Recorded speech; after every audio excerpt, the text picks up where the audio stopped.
Hello everyone. हम कक्षा 12 का फिजिक्स पढ़ रहे थे जिसमें हमने इस सीरीज के अंतर्गत कक्षा 12 का रिवीजन स्टार्ट किया था, जिसमें पहले चैप्टर के अंतर्गत हमने वैद्युत द्विध्रुव तक पढ़ लिया था। आज हम इसका सेकंड पार्ट देखेंगे जिसमें हम वैद्युत द्विध्रुव से आगे स्टार्ट करेंगे। जी, यदि आप पहला पार्ट देखना चाह रहे तो आई बटन को क्लिक को वैद्युत द्विध्रुव के कारण वैद्युत क्षेत्र को देखेंगे। वैद्युत द्विध्रुव के कारण वैद्युत क्षेत्र, वैद्युत द्विध्रुव के कारण वैद्युत क्षेत्र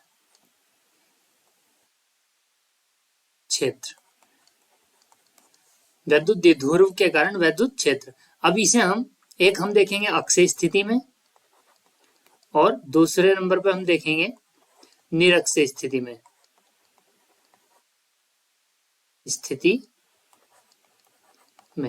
अब यदि अक्षीय स्थिति में देखना है, क्योंकि मैं यहाँ पर नोट्स तैयार नहीं करा रहा हूं, तो आप इसे केवल समझने का प्रयास करें।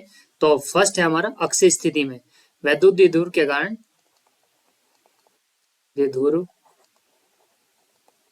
के कारण अक्षीय स्थिति में किसी बिंदु पर वैद्युत क्षेत्र या वैद्युत क्षेत्र की तीव्रता। तो इसके लिए हम मान लेते हैं कि हमारे पास ये वैद्युत द्विध्रुव है। एक वैद्युत द्विध्रुव में दो चार्जेस कुछ डिस्टेंस पर रखे हुए होते थे और इनके जो बीच का डिस्टेंस था हमने 2a माना था या 2l भी मान सकते थे, और ये इसका मिड पॉइंट है O। अगर यहां पर मान लें हम माइनस क्यू चार्ज रखा हुआ है और यहां पर प्लस क्यू चार्ज रखा है, तो इस पूरे सिस्टम को हम क्या बोलते थे? वैद्युत द्विध्रुव कहते थे। और जो ये डिस्टेंस थी टोटल, ये बीच का पॉइंट O है, तो A ये मानी थी हमने और A डिस्टेंस इसे मानी थी यहां से यहां तक, यानी कि 2 जो टोटल डिस्टेंस थी वो 2a थी। और जो इसमें वैद्युत द्विध्रुव के आघूर्ण की जो दिशा होती थी वो कुछ माइनस से प्लस की ओर होती थी, और वैद्युत द्विध्रुव का आघूर्ण P होता था। और P जो बोलते थे, P का जो वैल्यू था वो था Q इंटू 2a।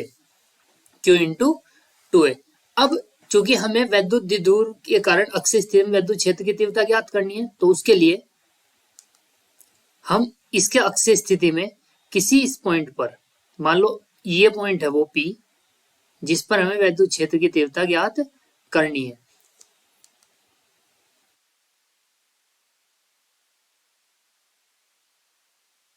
इसे हमने कैपिटल P मान लिया। इस पॉइंट पर हमें ज्ञात करनी है और इसे हम इस पॉइंट को हम मान लेते हैं यहां से, या वैद्युत द्विध्रुव के मध्य बिंदु से इसकी जो डिस्टेंस है वो R मान लेते हैं। तो अगर हम P पर वैद्युत क्षेत्र की तीव्रता ज्ञात करनी है, तो यदि हम देखें माइनस Q के कारण वैद्युत क्षेत्र की तीव्रता कुछ इस डायरेक्शन में होगी। इसे हम दे देते हैं E माइनस Q का नाम। और प्लस Q के कारण वैद्युत क्षेत्र की तीव्रता, क्योंकि प्लस से वैद्युत क्षेत्र बाहर की ओर होता था, तो ये इस डायरेक्शन में होगी। इसका नाम हम दे देते हैं E माइनस Q। क्योंकि हम जानते हैं यदि हमें बहुत सारे आवेशों के कारण वैद्युत क्षेत्र की तीव्रता ज्ञात करनी है, तो हमने उसमें अध्यारोपण का सिद्धांत बताया था। तो माइनस Q के कारण ये वैद्युत क्षेत्र की तीव्रता है और प्लस Q के कारण ये वैद्युत क्षेत्र की तीव्रता है। क्योंकि प्लस पास है, तो क्योंकि ये प्लस Q से ये P डिस्टेंस, P जो पॉइंट होगा वो पास होगा, तो वैद्युत क्षेत्र की तीव्रता ज्यादा होगी। इसलिए मैंने ये वाला जो सदिश बनाया है P के बाद का E प्लस Q वाला, ये सदिश बड़ा है और E माइनस Q वाला सदिश छोटा है, क्योंकि ये वैद्युत क्षेत्र की तीव्रता कम होगी, क्योंकि ये दूर है। और चूंकि हम जानते थे E जो होता था प्रोपोर्शनल होता है R स्क्वायर के, तो इसीलिए दूर होगा वह वैद्युत क्षेत्र की तीव्रता कम होगी। और यदि हम E प्लस Q लिखें, एक आवेश के कारण वैद्युत क्षेत्र की जो तीव्रता होती थी 1/4 pi epsilon not Q upon R square. अर्थात यहां से यहां तक की डिस्टेंस केवल प्लस क्यू से। अगर मैं इस डिस्टेंस की बात करूं, इस डिस्टेंस का, चूंकि ये डिस्टेंस यहां से यहां तक आ रहा है तो ये वाली डिस्टेंस माइनस होगी, तो ये जो डिस्टेंस होगी इतनी यहां से यहां तक प्लस क्यू से, ये होगी आर माइनस ए। तो यहां पर आ जाएगा आर माइनस ए का होल स्क्वायर। अब अगर इसकी डायरेक्शन देखना चाह रहे हैं हम, तो चूंकि ई प्लस क्यू है और ई प्लस क्यू इस वैद्युत द्विध्रुव की दिशा में है, तो यहां पर हम वैद्युत द्विध्रुव के आघूर्ण का एकांक सदिश लिख सकते हैं। ई प्लस क्यू ये होगा हमारा।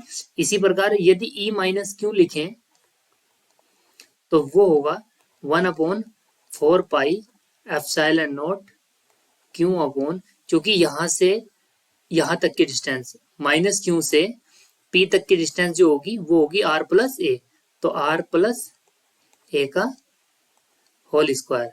और इसकी जो डायरेक्शन है वो इस ई माइनस क्यू की जो डायरेक्शन है इस पी की विपरीत है, तो इसलिए यहाँ माइनस लिखकर हम इसकी डायरेक्शन बता सकते हैं। अब हमें ये लिखने की आवश्यकता नहीं है कि ये इस डायरेक्शन में होगा या इससे हमें पता लग जा रहा है कि ई माइनस क्यू जो है वैद्युत द्विध्रुव के आघूर्ण के विपरीत दिशा में है। चूंकि ई plus Q E minus Q रखा तो पी पर परिणामी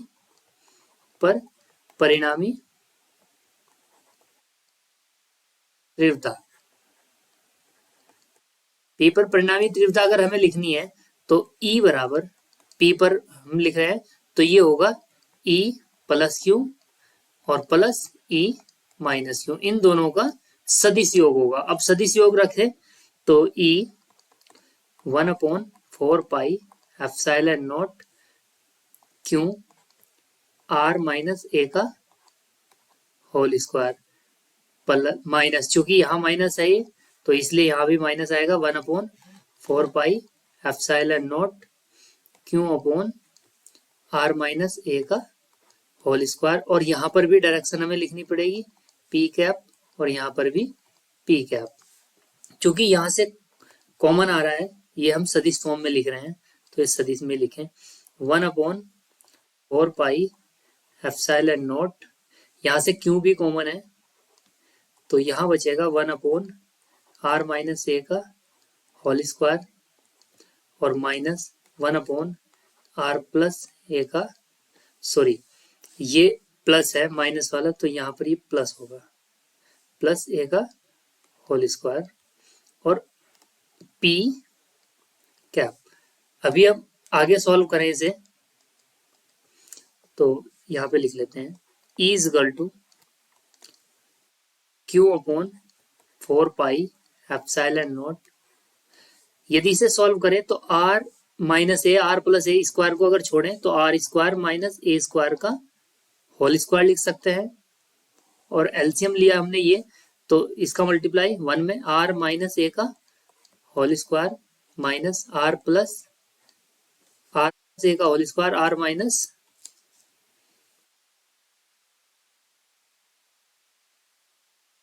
ए का होल स्क्वायर,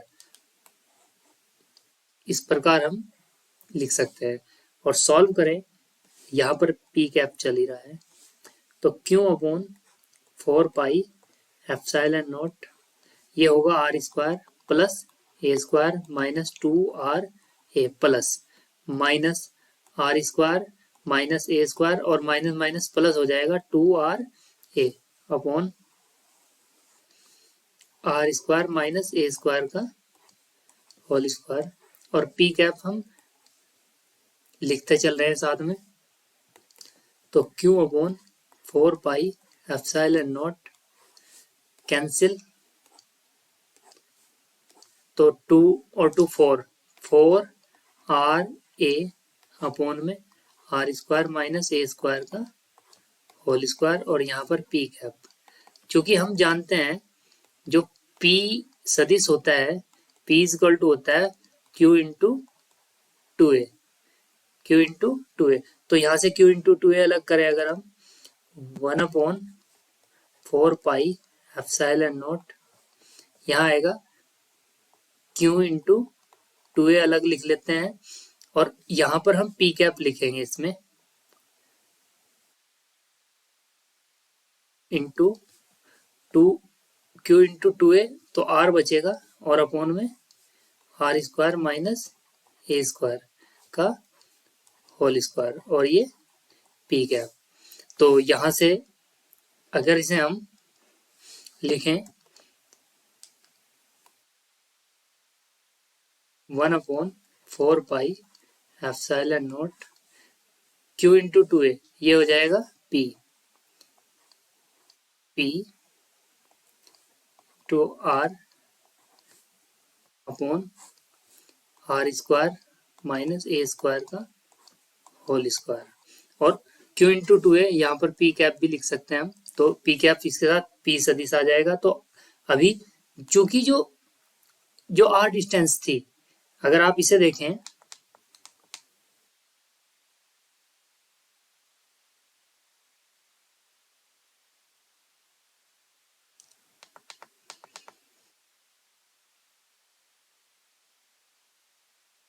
चूंकि जो आर है वो बहुत ज्यादा है ए की तुलना में, तो ये हम ए को कैंसिल कर छोड़ सकते हैं। तो 1/4 पाई एप्सिलॉन नॉट ये बचेगा हमारे पास।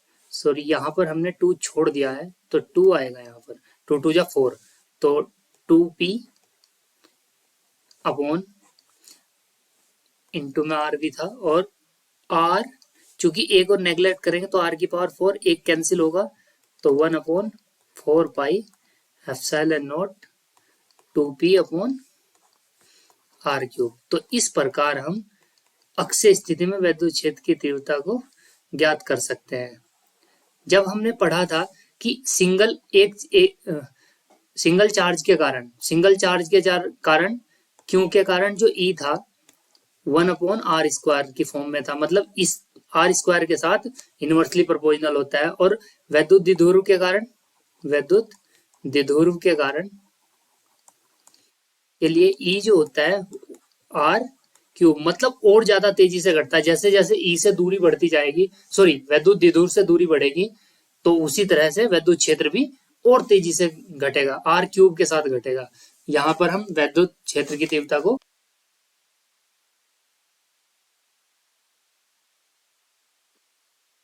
सेकंड नंबर पर हम पढ़ेंगे निरक्षीय स्थिति में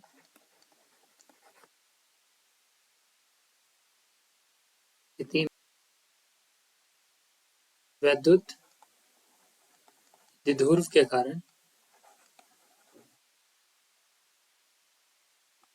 तीव्रता। अभी इसके लिए हम मान लेते हैं कि हमारे पास एक विद्युत द्विध्रुव है, ये और यहाँ ये माइनस क्यू प्लस क्यू, ये इसका मिड पॉइंट है वो, और इनका जो डिस्टेंस है ये ए है और ये ए है। तो इस सिस्टम को हम क्या बोलते हैं, विद्युत द्विध्रुव कहते हैं। इसके निरक्षीय स्थिति में किसी पॉइंट पर मान लेते हैं कि निरक्षीय स्थिति में एक पॉइंट पी है, इस पी पर हमें विद्युत क्षेत्र की तीव्रता ज्ञात करनी है। तो हम विद्युत क्षेत्र की तीव्रता प्लस क्यू की ओर होगी, प्लस क्यू से दूर की ओर होती है। ये इसका सदिश बना लिया हमने यहां से, ये है ई प्लस क्यू के कारण विद्युत क्षेत्र की तीव्रता, और सदिश रूप में हम कह सकते हैं। और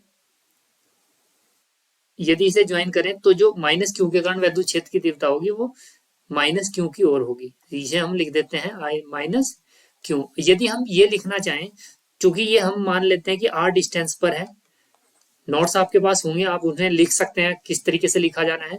तो फिलहाल ये आर है, अगर ये ए है ये आर है, तो ये होगा R square plus A square under root. अब हमें पी पर टोटल विद्युत क्षेत्र की तीव्रता निकालनी है या निरक्षीय स्थिति में विद्युत क्षेत्र की तीव्रता ज्ञात करनी है, तो उसके लिए हम ई प्लस क्यू और ई माइनस क्यू इन दोनों का वेक्टर सम कर देंगे। अभी ई प्लस क्यू का यदि इस एंगल को थीटा मान लिया जाए, तो इसका जो सदिश होगा वो यहां पर होगा, इसके 2 घटक करेंगे और इसके 2 घटक करेंगे, क्षैतिज और ऊर्ध्वाधर घटक।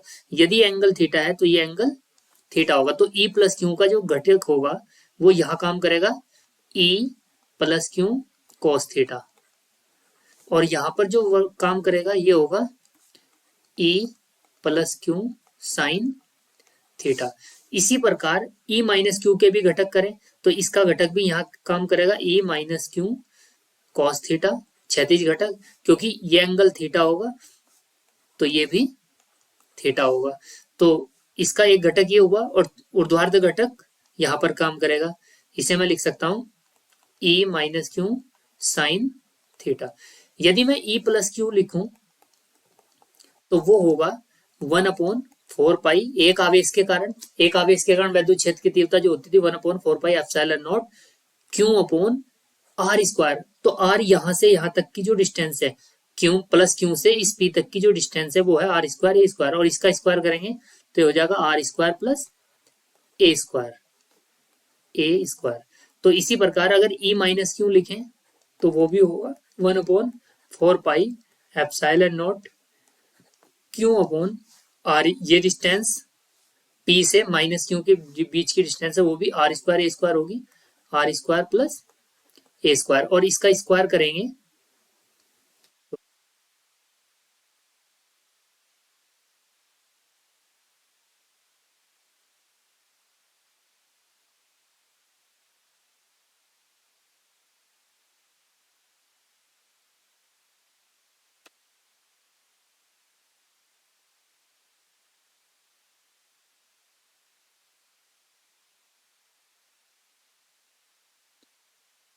ए स्क्वायर। अभी ई चूंकि अब पी पर परिणामी तीव्रता तीव्रता यहाँ पर ये ई प्लस क्यू साइन थीटा और ये ई माइनस क्यू साइन थीटा, ये दोनों एक दूसरे से कैंसिल हो जाएंगे क्योंकि ई प्लस क्यू ये और ये दोनों परिमाण में समान है। तो परिणामी जो होगा वो होगा पी पर ई बराबर E plus Q cos theta plus E minus Q cos theta. चूंकि ये दोनों बराबर हैं तो ई प्लस क्यू को ई माइनस क्यू लिख सकते हैं हम, तो इसे लिख सकते हैं हम ई प्लस क्यू कॉस थीटा, और ये ट्वाइस हो जाएगा क्योंकि एक और एक जोड़ के दो हो जाएगा। ये ई, यदि इसे सदिश रूप में लिखना चाहें तो सदिश रूप में हम इस प्रकार लिख सकते हैं E is equal to 2 E plus Q cos theta. चूंकि इसकी जो डायरेक्शन होती है वैद्युत द्विध्रुव की वो होती है माइनस क्यू से प्लस क्यू की ओर, और यहां पर परिणामी की जो तीव्रता है इस वैद्युत द्विध्रुव के आघूर्ण से दूसरी डायरेक्शन में है, यानी कि पी कैप के विपरीत दिशा में है।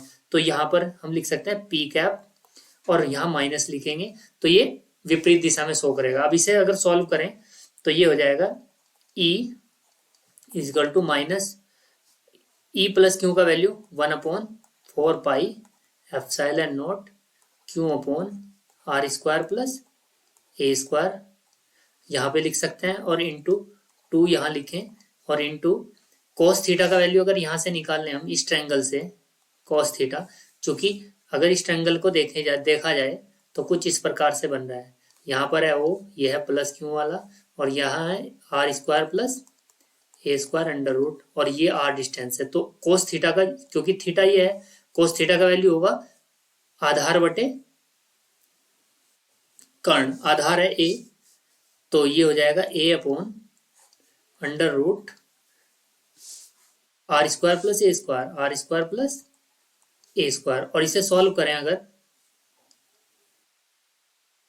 तो ई सदिश रूप में अब हम लिख रहे हैं इसे -1/4 pi epsilon not Q into 2a, sorry यहाँ पर हमने पी कैप छोड़ दिया है 2a, और यहाँ पे लिख सकते हैं पी कैप, और नीचे हो जाएगा R square plus A square की पावर, ये ए है ए स्क्वायर की पावर 3/2।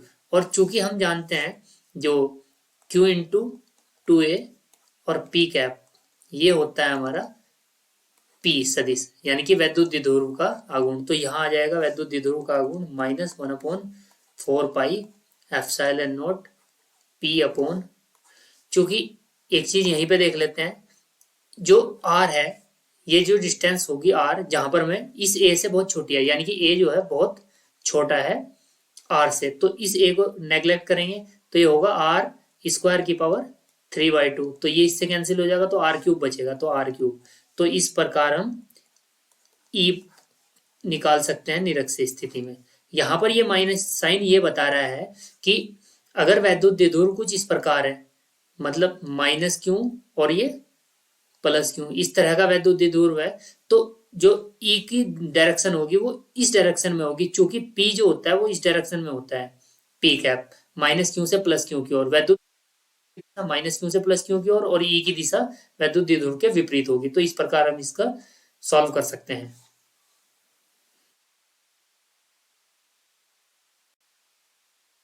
क्योंकि हम वैद्युत द्विध्रुव को पढ़ रहे हैं, तो वैद्युत द्विध्रुव में ही एक आर्टिकल और पूछा जाता है कि यदि हम एक वैद्युत द्विध्रुव को वैद्युत क्षेत्र में रख दें तो उस पर लगने वाले बल युग्म का आघूर्ण क्या होगा। तो यदि हम यहाँ मान लें कि यहाँ पर ये इन पैरेलल लाइन द्वारा हमने क्या दर्शाया है, एक वैद्युत क्षेत्र को दर्शाया है इस प्रकार, ये हमारा क्या है, वैद्युत क्षेत्र, और ये वैद्युत क्षेत्र एक समान वैद्युत क्षेत्र है, ये क्या है, एक समान है, एक समान वैद्युत क्षेत्र। और इसमें यदि कोई विद्युत द्विध्रुव को रख दें हम, तो इस पर एक बल युग्म का आघूर्ण लगता है, वो किस प्रकार से लगता है, क्योंकि हम जानते हैं यहां पर क्या होगा, प्लस क्यू चार्ज है और यहां पर माइनस क्यू चार्ज है, तो इस प्लस क्यू पर इस वैद्युत क्षेत्र के द्वारा एक बल इधर की दिशा में लगेगा, एफ बराबर क्यू ई, और माइनस क्यू वैद्युत क्षेत्र की विपरीत दिशा में बल लगाता है माइनस क्यू पर, तो ये हो जाएगा एफ बराबर माइनस क्यू ई। तो ये दोनों बल आघूर्ण क्या करते हैं, इसे घुमाने का प्रयास, क्योंकि यदि ये है एक बल इस पे इस डायरेक्शन में लगाए और इस पर एक डायरेक्शन में लगाए, तो ये इसे वैद्युत क्षेत्र के समरूप यानी कि वैद्युत क्षेत्र की दिशा में लाने का प्रयास करता है। तो जो ये बल युग्म है, बल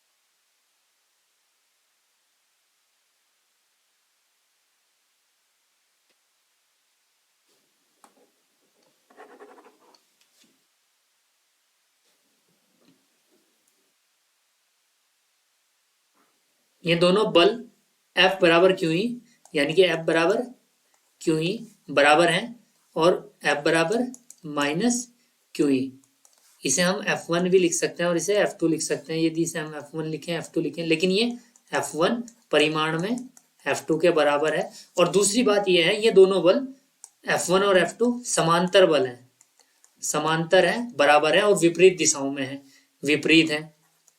जब ये विपरीत भी है तो समांतर है, विपरीत है, तो इन्हें हम बोलते हैं प्रत्यानयन बल युग्म। ये क्या कहलाते हैं दोनों, प्रत्यानयन बल युग्म। और ये क्या करते हैं, वैद्युत द्विध्रुव को, ये द्विध्रुव को वैद्युत क्षेत्र के,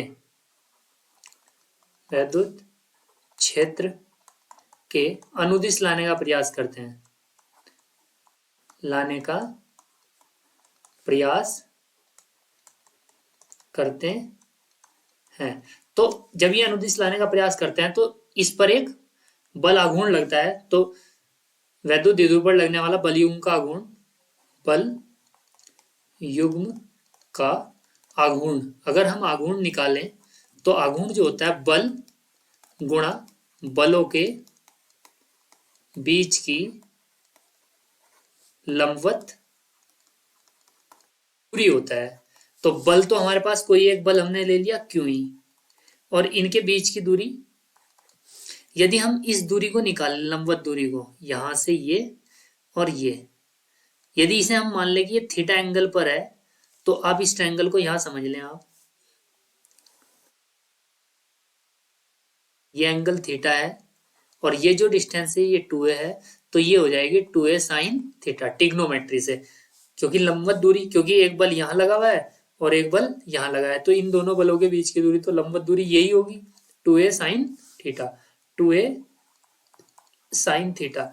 तो बल युग्म का आघूर्ण टॉ, टॉ बराबर हो जाएगा Q into 2a E sine theta, और Q इंटू 2a को हम लिख सकते हैं P, यानी कि EP साइन थीटा, थीटा टॉ, तो टॉ बराबर आ जाएगा EP साइन थीटा। तो यानी कि जब किसी वैद्युत ध्रुव को वैद्युत क्षेत्र में रखते हैं तो वो उसे अनुदिश लाने का प्रयास करता है और उस पर जो बल आघूर्ण कार्य करता है वो करता है EP साइन थीटा, या हम इसे कह सकते हैं जो टॉ है वो E क्रॉस P है, इनका सदिश गुणन है, तो ये भी हम लिख सकते हैं।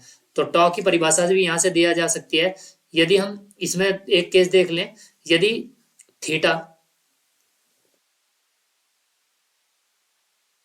यदि थीटा, थीटा का मतलब है कि जो ये, यदि ये वैद्युत द्विध्रुव चुंबक वैद्युत क्षेत्र के साथ ऐसे रखा हुआ हो, यानी कि क्षेत्र की दिशा में रखा हुआ हो या फिर लंबवत रखा हो, तो तब क्या होगा, तो उसके लिए दो केस हम पढ़ सकते हैं। यदि थीटा 90 डिग्री हो, अर्थात ऐसे वैद्युत क्षेत्र इस डायरेक्शन में हो और वैद्युत क्षेत्र ऐसे हो और ऐसे वैद्युत द्विध्रुव रखें, तो टॉ जो हो जाएगा, यानी कि बल आघूर्ण जो होगा, क्योंकि साइन 90 का वैल्यू होता है 1, तो ये हो जाएगा EP, और ये मैक्सिमम यूज होगा, मैक्सिमम बल आघूर्ण लगेगा। और यदि थीटा 0 हो, अर्थात वैद्युत क्षेत्र भी इस डायरेक्शन में है और वैद्युत द्विध्रुव भी उसी डायरेक्शन में रखा है, तो टा जो आएगा अब इस केस में मिनिमम आएगा और वो हो जाएगा 0। तो ये था हमारा, यहाँ से ये ऑब्जेक्टिव में हमारे पूछे जा सकते हैं। 180 में भी थीटा या 180 में 180 डिग्री, मतलब वैद्युत क्षेत्र ऐसे, वैद्युत द्विध्रुव ऐसे, या फिर दोनों एक ही डायरेक्शन में रखे में हो, तो उस समय बल आघूर्ण जो लगेगा टा लगेगा 0, और 90 डिग्री पर यानी कि हम लंबवत रख दें तो मैक्सिमम लगेगा बल आघूर्ण। नेक्स्ट टॉपिक है हमारा वैद्युत फ्लक्स। वैद्युत फ्लक्स,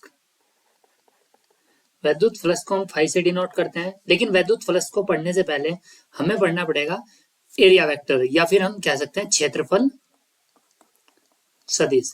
क्षेत्रफल सदिश, क्योंकि जो क्षेत्रफल होता है वो एक अदिश राशि ना होकर एक सदिश राशि होता है। मान ले यदि कोई हमारे पास ये क्षेत्रफल है कोई भी, तो जो इसका क्षेत्रफल सदिश होगा वो हमेशा इसके लंबवत बाहर की ओर या फिर दूसरी डायरेक्शन में भी हो सकता है, और इसे हम ए कैप या एस लिखना चाहे तो एस भी लिख सकते हैं, ए कैप से डिनोट करते हैं। और जो ए कैप का वैल्यू होता है इस क्षेत्रफल का, यदि एरिया ए हो तो एरिया इंटू एन कैप, जो कि डायरेक्शन को बताता है। बस हमें याद रखना है कि जो क्षेत्रफल सदिश है वो हमेशा किसी भी क्षेत्र के लंबवत कार्य करता है, यानी कि लंबवत दिशा में होता है। अब इससे पहले वैद्युत फ्लक्स को समझने के लिए यदि हम ये माने कि ये हमारे पास एक समान वैद्युत क्षेत्र रेखाएं हैं, किसी भी वैद्युत क्षेत्र को दर्शाने के लिए जो हम रेखाएं खींचते हैं वैद्युत क्षेत्र रेखाएं या वैद्युत बल रेखाएं कहते हैं, और ये अगर हमारे पास हैं, और एक एक्टिविटी अगर हम करें कि मान लेते हैं कि मेरे पास कोई ये क्षेत्रफल है, एक क्षेत्रफल मैंने ये लिया और ये क्षेत्रफल को हम ऐसे रख देते हैं सीधा लंबवत, तो यदि ये हो, ये हमने ऐसे रखा हुआ है, और जो इसका क्षेत्रफल सदिश होगा वो लंबवत दिशा में होगा ए कैप, और वैद्युत क्षेत्र भी इसी दिशा में है, तो हम ये कह सकते हैं कि इस क्षेत्रफल से गुजरने वाली बल रेखाओं की माप, यानी कि किसी क्षेत्रफल के अभिलंबवत गुजरने वाली बल रेखाएं या क्षेत्र रेखाएं क्या कहलाती हैं? विद्युत फ्लक्स कहलाती हैं।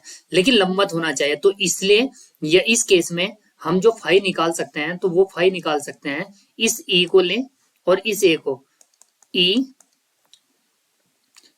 इंटू ए, ये एक अदिश राशि होती है, जो फाई है वो एक अदिश राशि है। तो हम ई और ए के मल्टीप्लाई द्वारा इसे निकाल सकते हैं, या हम ये भी कह सकते हैं ई डॉट ए, इस प्रकार। और यदि इसी एरिया को मैं अब सेम एरिया, यही हमारे पास यही वाला एरिया हम कुछ इस प्रकार से रखें, इसे हम अब थोड़ा टिल्ट कर देते हैं।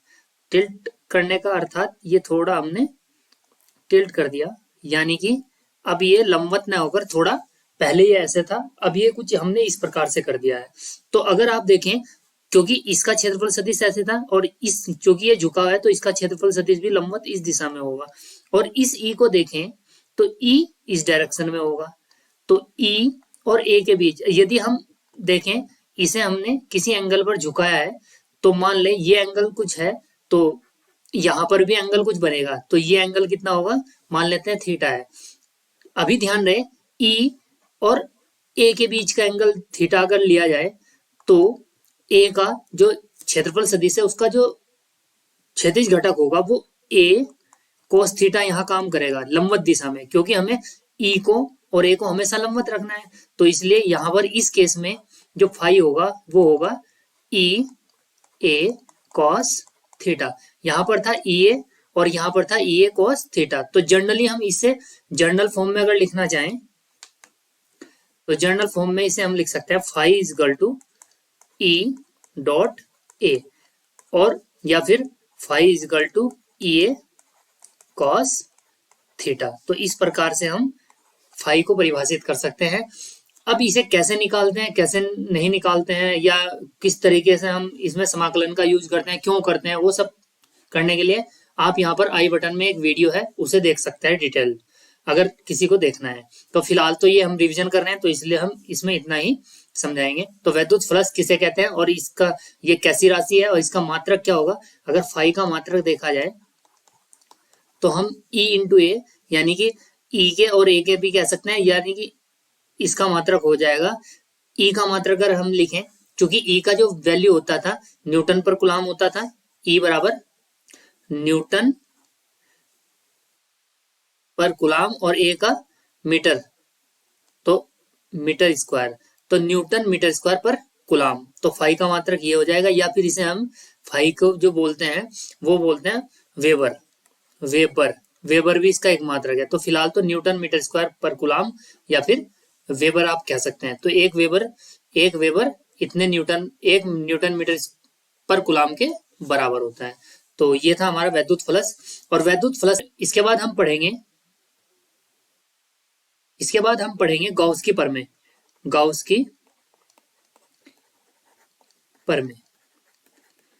ने किसी भी बंद पृष्ठ से निकलने वाले फ्लक्स को, किसी भी बंद पृष्ठ से कितना फ्लक्स निकलेगा और कैसे हम उस बंद पृष्ठ से निकलने वाला फ्लक्स फाइंड कर सकते हैं, ये बताने के लिए गॉस ने एक नियम दिया था जिसे हम गॉस का प्रमेय कहते हैं। और गॉस का प्रमेय ये था कि यदि कोई बंद पृष्ठ है और इसमें कुल चार्ज है क्यू, इसके अंदर कुल चार्ज क्यू है, तो गॉस ने ये कहा कि इससे गुजरने वाला जो फ्लक्स होगा वो क्यू नेट, यानी कि कुल चार्ज का 1/ε0 चार्ज और अपॉन ε0, या फिर क्यू नेट का ε0 गुना होता है। हम इस प्रकार भी लिख सकते हैं कि किसी भी बंद पृष्ठ से गुजरने वाला विद्युत फ्लक्स उसमें परिबद्ध कुल आवेश का 1/ε0 गुना होता है। या ऐसा भी समझ सकते हैं, मान लें यहाँ तो हमने क्यू लिखा, यहाँ क्यू नेट, तो Q1 हो, Q2 हो, बहुत सारे आवेश हो, तो Q3 Q4 इस प्रकार के, तो इन सब का सम होगा क्यू नेट, तो क्यू नेट अपॉन ε0। तो इस प्रकार से हम गॉस की प्रमेय का लिख सकते हैं स्टेटमेंट कि किसी भी बंद पृष्ठ से गुजरने वाला विद्युत फ्लक्स कुल आवेश का 1/ε0 गुना होता है। इसमें ध्यान रखने वाली बात यह है कि इसमें जो नेट चार्ज लिया जाएगा, अगर यहाँ पर कोई चार्ज है, मान लो यहाँ पर है Q5 है, तो ये चार्ज कंसिडर नहीं होगा, इसे हम नहीं ले सकते। या फिर जो चार्ज है किसी उस बॉडी के पृष्ठ पर भी नहीं होगा, पृष्ठ वाले चार्ज को भी हम कंसिडर नहीं करेंगे। तो इस प्रकार हम गॉस की प्रमेय को लिख सकते हैं। अभी हम नेक्स्ट वीडियो में गॉस की प्रमेय के जो अनुप्रयोग है उन्हें करने का प्रयास करेंगे और शायद मुझे लगता है कि फर्स्ट चैप्टर में हम अगले वीडियो में इसे कवर कर देंगे। धन्यवाद।